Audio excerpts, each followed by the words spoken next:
Namaste, good evening, and a very warm welcome to all the viewers of Bharat TV, Bharat FM.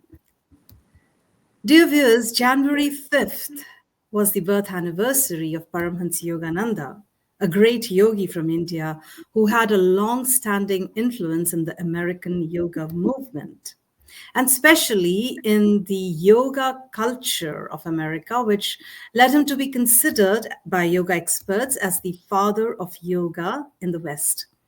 He came to the West to prove that there is an underlying unity between Eastern and Western religions, and to preach a balance between the material growth of the West and the spirituality from India.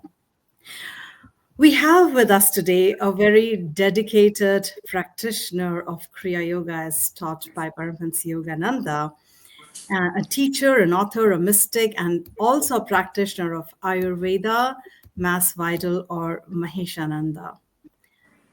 Welcome to our show. We are very honored to have you on our show, Maheshanda ji.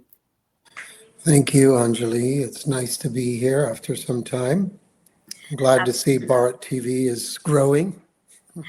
Thank you so much. Your good wishes. And viewers, let me tell you this about Maheshanda ji, that Maheshananda, or Mass, as we lovingly call him, has become one of the most influential teachers of the integral yoga and Ayurveda in the world.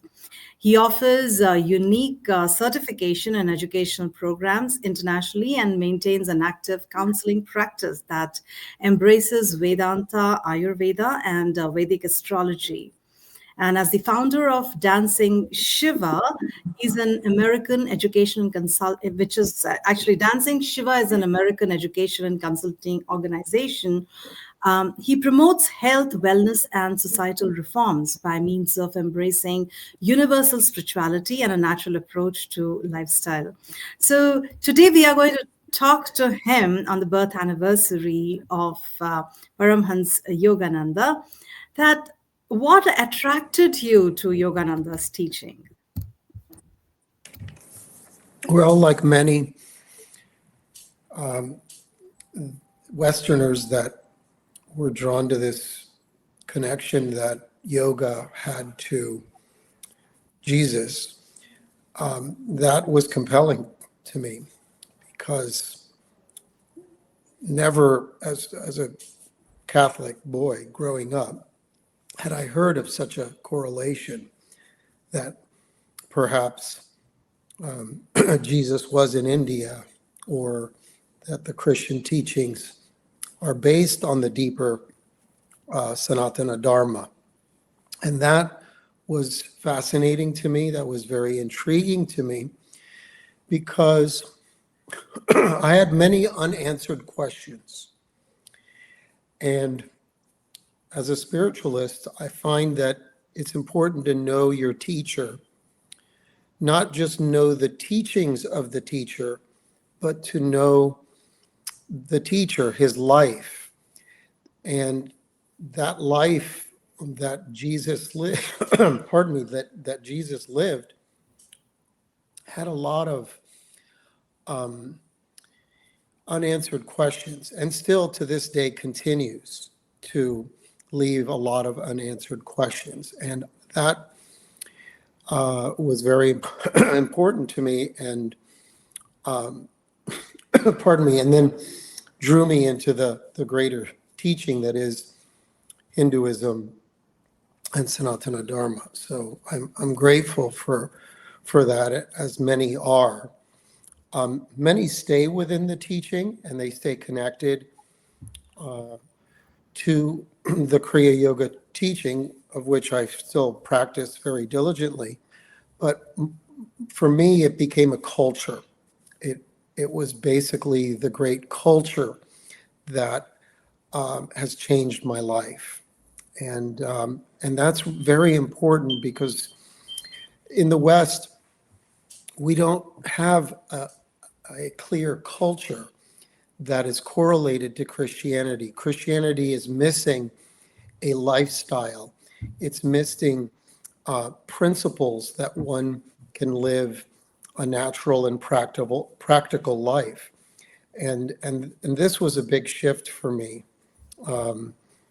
in especially in recent years, I've grown more and more drawn to the great culture that is India. And I feel that Indian culture is here to heal the world, that the world cannot continue in its direction without the deep wisdom that came from the Vedas. Pardon me. These are such pearls of wisdom that not many people might have heard of in the 21st century America. How does Yogananda's teachings fit into this America of the 21st century? Well, it's fitting in well. It's taking some time. It's been over 100 years since he came to the West. But it's also taken India some time. If we think about India's had to go through partition, through independence, and adapting to sort of a revival now, a new revival that has occurred as a result of Prime Minister Modi ji. I think that both East and West now are coming into a new era. And these great teachers like Yogananda and others before him were basically setting the tone for a new age. And these things don't happen quickly.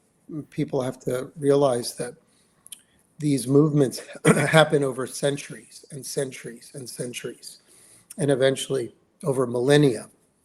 And so, as much as we want to change and improve the world, things take time. But we can see a lot that's happened in just our own lifetime, which is wonderful to see. It's inspiring to see everything that is happening in both East and West. And thankfully, a very strong and resilient Bengali like Yogananda ji made it through the craziness of America. America in the 1920s. Yes. One can only imagine. Yes, we have heard about all the humiliation that he had to face, this ochre robe Swami with long hair, and people used to even, throw things at him, throw tomatoes and whatnot, and called him names. But he had only one thing to offer to them, and that was the love that was there in his heart. I have read his autobiography of a yogi, and I was also interested in his teachings, and that's how I know about all these details. So everyone has a different perspective of his teachings. I have spoken to several Americans to understand what is it about him that really attracts them. Because coming from India, we take our saints and sages for granted, and we think that, oh well, this is given. But it's interesting to see the kind of respect and reverence that he has gained within the American culture, not just in America. I see in the other Western parts of our planet. There is one thing which people have pointed out about his teachings, and that is the underlying unity between science and religion. How does Yogananda combine science with religion? And when I say religion, I'm talking about the Sanatan Dharma. How does he combine the two? Yeah. I I don't personally buy into this idea of the science and religion. I know that it was emphasized in his first book titled The Science of Religion. But to me, it comes back to culture. I think the term science was used to appeal to a Western mindset, an intellectual mindset, one that bases its its decisions and interests on proofs, on scientific studies, and and this is a type of mindset that lacks devotion, that lacks faith. And I've been trying to encourage people to realize the importance lies in culture, that without culture, there is no religion. Without culture, there is no evolution. You can't just practice something scientifically and live in the world in a very conflicting way and expect to evolve spiritually. It doesn't work that way. Although Yogananda did make a lot of promises around Kriya Yoga, and that Kriya Yoga, if practiced diligently and consistently, would change a person, even those that had bad karma, that the technique itself would dissolve and eradicate the karma and whatever conflicts and impressions the person had to overcome in their own mind. But yet, his teaching was a lifestyle. And in fact, he coined the term how to live. And this is where culture comes back. And this is why I've dedicated my life and the school I've created, which is based on yoga and Ayurveda, because yoga alone is not enough. Yoga techniques alone are not enough. There must be a lifestyle. There must be a relationship with the world. The world is divine. And this goes the same with any other religion. You can't just practice your religion and ignore completely your relationship to your own human body and that greater body of the earth. We have to learn to live in harmony with the earth and respect the earth. And sadly, this has been lost in the Abrahamic traditions and these systems that are basically filled with dogma, but yet their life of many of these individuals is completely in conflict with any decency towards human nature and towards the natural world. And I think this is where culture replaces science. We have to live and create a new culture. And this is where Sanatana Dharma becomes the most powerful, the greatest tradition, because it's eternal and its intelligence is perennial. It doesn't end. And this relationship with nature is the cornerstone of Sanatana Dharma. It's about respect, not only for the animal world, but also, most importantly, for the soft powers that exist in the world. And I've spoken of this more recently in the last several years. Our world has been focused on very hard powers, male energy, patriarchy, war, and destruction of the ecology. But Sanatana Dharma embraces soft power, devotion, self-care, following the cycles of, of nature and the seasons, using herbs and spices in one's life. And, pardon me, learning to see God in our own unique way. So science plays a part, but culture plays a much bigger part. And we have to bring that back. Culture plays a much bigger part. I do very well agree with you, uh, Mahesh and Anji. India, with its very rich, unique culture, has also seen a India was also kind of plagued with a lot of dogma and rituals in the past. I would say about, maybe a few hundred years back. And some people say that that was because of the invasions from India, of course, has faced a lot of invasions, Islamic invasion from East India Company, and a lot of things were done to protect their women. But India also kind of uh, left its own ancient traditions, the Gurukul system, the guru disciple relationship. In fact, the word guru has recently been abused a lot, especially we see that in the Bollywood movies where they have anybody wearing an ochre robe, anybody who is chanting Sanskrit shlokas, they always make them appear as being fake gurus. And people have asked me these questions several times that how is somebody like Yogananda ji different from the other gurus?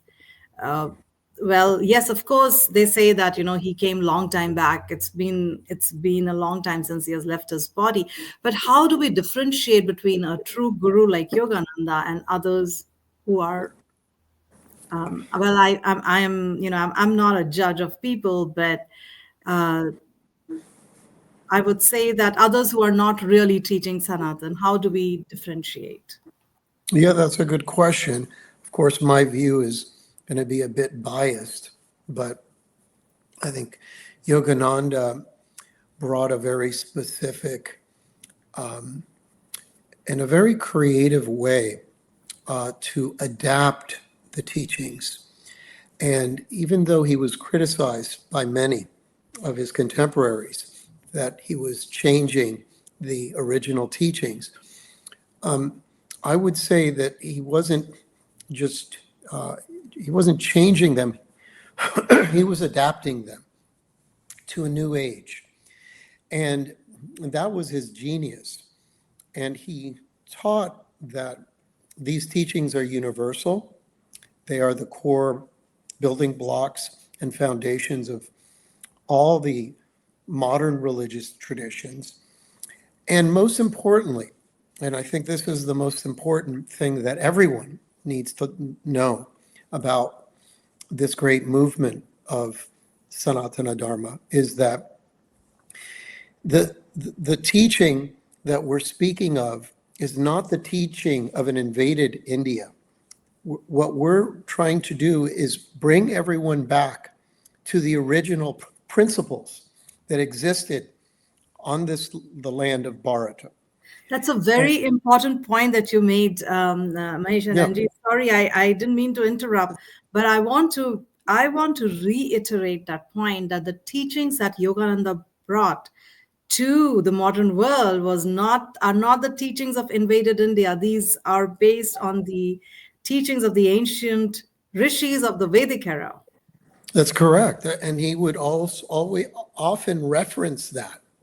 He would use terms like the ancient yogis or ancient rishis, and this is what's important. And his teachings basically um, provide a commentary and a new and adaptive way to bring them into our life today, tomorrow, and centuries to come. It is not, even though it's only been 100 years, the teachings are timeless. And that was very unique about him. And obviously his previous incarnations, his poetic writing abilities, his charismatic speech, and his ability to embrace America and enjoy the great aspects of American culture were very important to him. So this is really what we have to bring people to realize, that he is a timeless teacher. And over time, his teachings will grow with greater influence. And then naturally, the great ones are like the tide that raises all boats.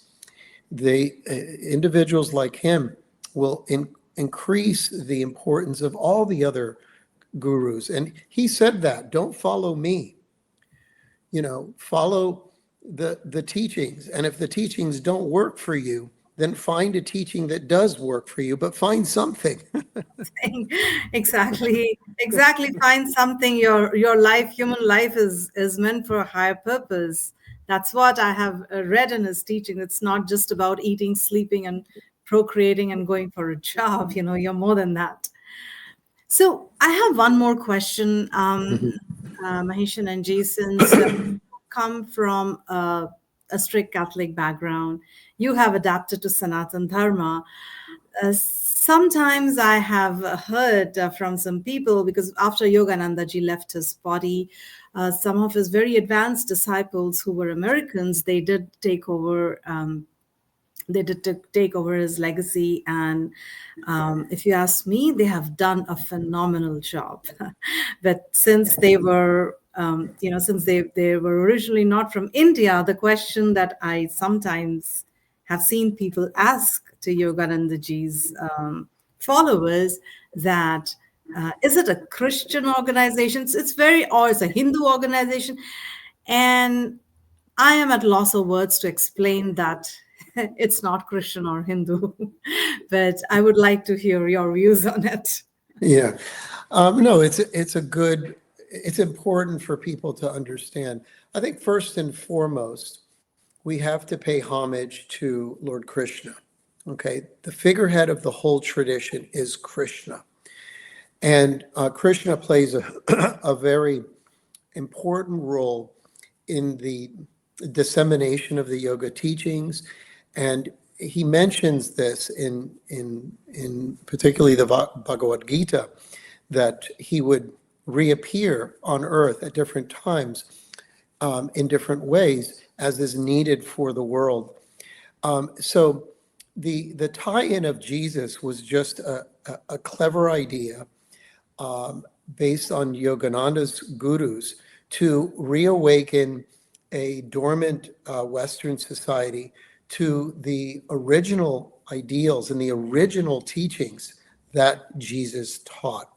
The problem that we have today with modern Christianity is that most people and most of these Christian faiths are following a very different teaching than what was originally taught by Jesus thousands of years ago.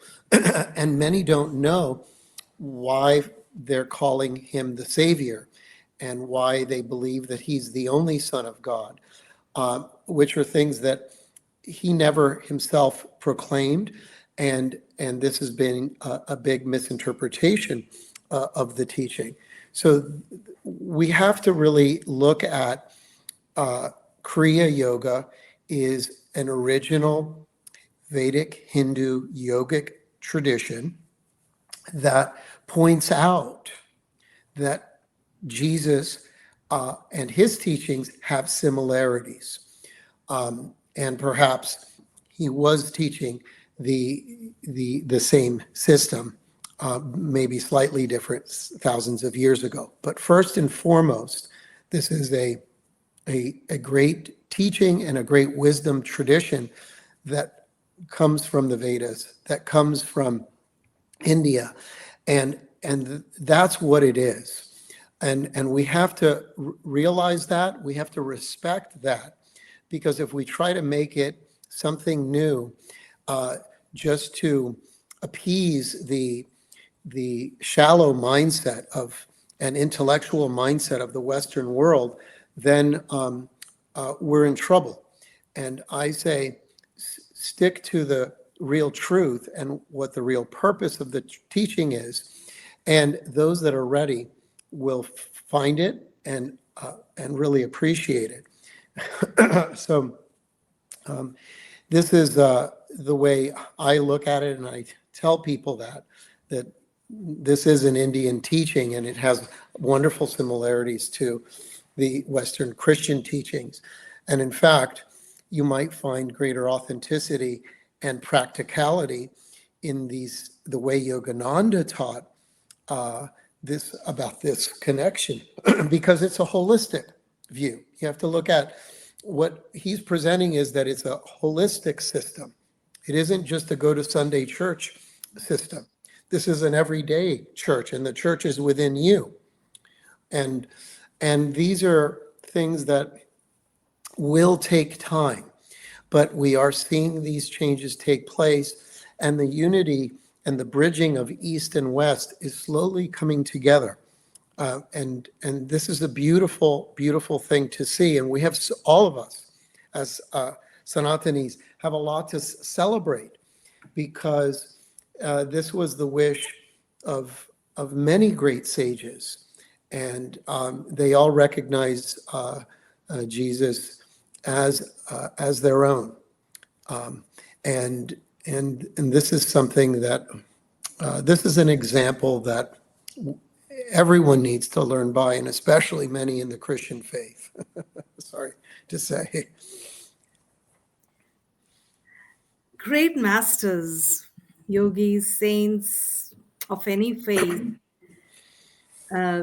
it's they may well there may have been a religion started in their name, but I think their teachings are universal. Jesus, for example, taught love, right? Unconditional love, forgiveness, and that is what, even in the Bhagavad Gita, Bhagavan Krishna, he talks about forgiveness. He says it is forgiveness that holds this universe together. So some of these teachings, some of these principles are universal, and these great beings are beyond religion. their uh, their teachings are beyond religion. They are of a different realm altogether, and I think we have to keep all our prejudices aside. So a lot of this pushback that we see in the Indian mindset is because of a lot of conversion that is happening in India. And yes, of course, I am not myself personally in favor of any kind of conversion, because as Paramhansa says, that the only way that you can convert anyone is through love. There is Correct. no other way to convert anyone, and that is what he stands for, from whatever I have read about him. Do you have anything to add to that? Yeah, I think that was his greatest quality. He had a very loving kind of bhakti nature. But for me, his teachings were so universal and covered every aspect of yoga, the yoga of knowledge, gyan, the yoga of meditation, raj, the even the hatha yoga, the yoga of using your body to prepare the spine for meditation, and the importance of service. He embraced integral yoga, which has been the core theme of every great lineage or sampradaya, that it must be an all inclusive reformation of the mind, body, spirit. And I was reflecting on this just recently as we start this new year, and Yogananda ji's birthday on January 5th. It comes down to one very simple thing: changing your mindset. Very true. At the very end of this, it's your mindset. Is your mindset positive? Or is your mindset trapped in emotions, conditions that limit your ability to love others, to serve others, and to fulfill your highest purpose in life? This is where the mindset becomes most important. And the teachings of Yogananda, the great teachings of Sanatana Dharma, come down to this: having the right mindset and doing a little bit each day, pardon me, each week, to take care of your body, to take care of your health. But we must do more to take care of the mind, train the mind, discipline the mind, and make the mind more simple so it's not always cluttered with conditions and thoughts that lead us to nowhere. And so may these great teachings bring everyone to the sky that is within each of you, a nice clear sky that is free of clouds and negative conditions, so that we can all enjoy this world and see the beauty and the love and the light that exists in every aspect of this world. That is a beautiful message to close this session. Thank you so much, Maheshananji. Audience, Maheshananji has a website, dancingshiva.org, where he's also offering a lot of certification and courses on yoga and Ayurveda. Please feel free to visit dancingshiva.org. Thank you so much, Maheshananji. It was such a pleasure to have you on our show. And I hope, audience, that you enjoyed, and we would love to hear your feedback. Thank you so much and have a wonderful day. Thank you.